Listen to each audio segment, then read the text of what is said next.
So with the suspension on your Enduro bike, you've also got a lot of travel to play with, and the idea is keeping yourself in a comfortable zone of that to make it as plush as possible. So you're going to be setting the bike off sag. So when you're in a aggressive, more aggressive sort of position you'd be in descending on a bike, so standing over the top of it.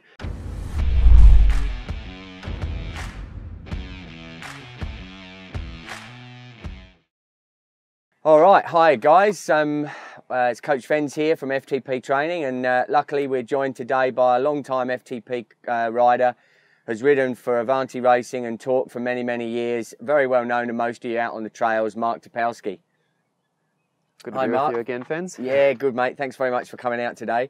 We've just been for a bit of a burn and shredded a few trails up here at Stromlo this morning, and we wanted to sit down and really have a look at Tupak's moving into having a good play around on a enduro bike with the the emerging boom in enduro riding in this sort of 150-160 mil travel bike.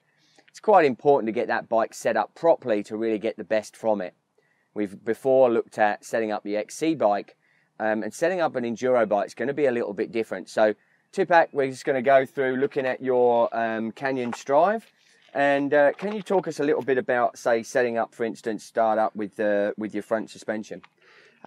So with the suspension on your Enduro bike, you've also got a lot of travel to play with, and the idea is keeping yourself in a comfortable zone of that to make it as plush as possible.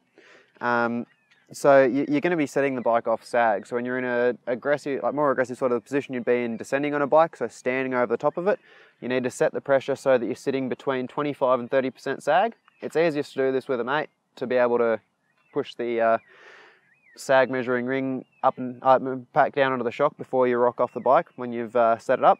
But when you're sitting between that 25 and 30%, that's gonna basically sit at a point in most forks that'll equalize the pressure top and bottom. So that means that you'll have a really, really plush start to it. And as well as that, if you're going over bumps where the track's going up and down, you've got that bit of room for it to actually move away as well as come up. So it's all about conforming to the trail and keeping your traction.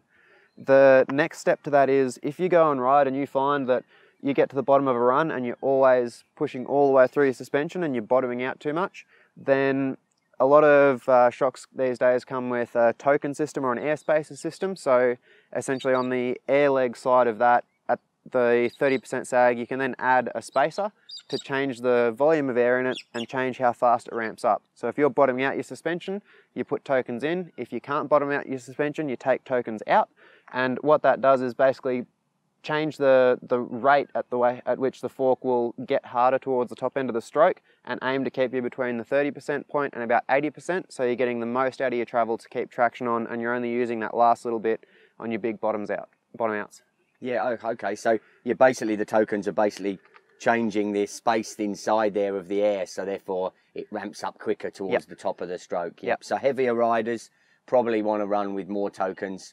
Lighter riders, less tokens. Would that generally be a rule of thumb? Actually, slightly the other way around because of how much sag you're running. So because the bigger rider has more pressure in that volume, it actually ramps up okay. And then the lighter rider runs such a low pressure to get that sag that it has a slower ramp rate. The other part of it is too, is you get forks now that, like these pikes here, you can have them at 160, 150, 140 mil travel. You can really change how they're set up. So if you change the travel length of the fork, you then have to add tokens to adjust to that travel length. So if you've got it at 160 with no tokens in it, at 150 you might need to have one in there to get it feeling the same. Okay. So look, lots of good stuff. I mean, obviously, just putting a set of forks on and going out and riding, you're not going to get the best out of your bike, are you? You're not going to have the best experience out on the trail. No, definitely. Having your shock set up properly will keep you glued to the ground and give you a much, much smoother ride. Fantastic. So that's the front end of the bike. What about the rear end? What about your rear suspension setup? The rear end's actually very, very similar in terms of the sag. Again, you're looking at that 25-30%, and all the technology is the same in terms of that rate of compression and like how fast it ramps up.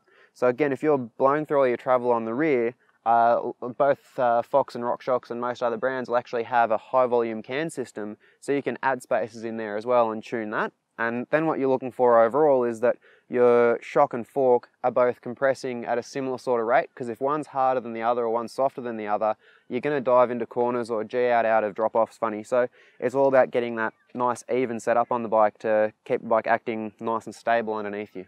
Yeah, fantastic. All right, look, thanks very much, Mark. Really good tips there on setting up your suspension for riding the enduro bike and really getting the maximum bang for your buck out of the experience you have out on the trail, hucking and doing some great stuff on the Ds. Thanks very much, Mark. All right, thanks, Fens.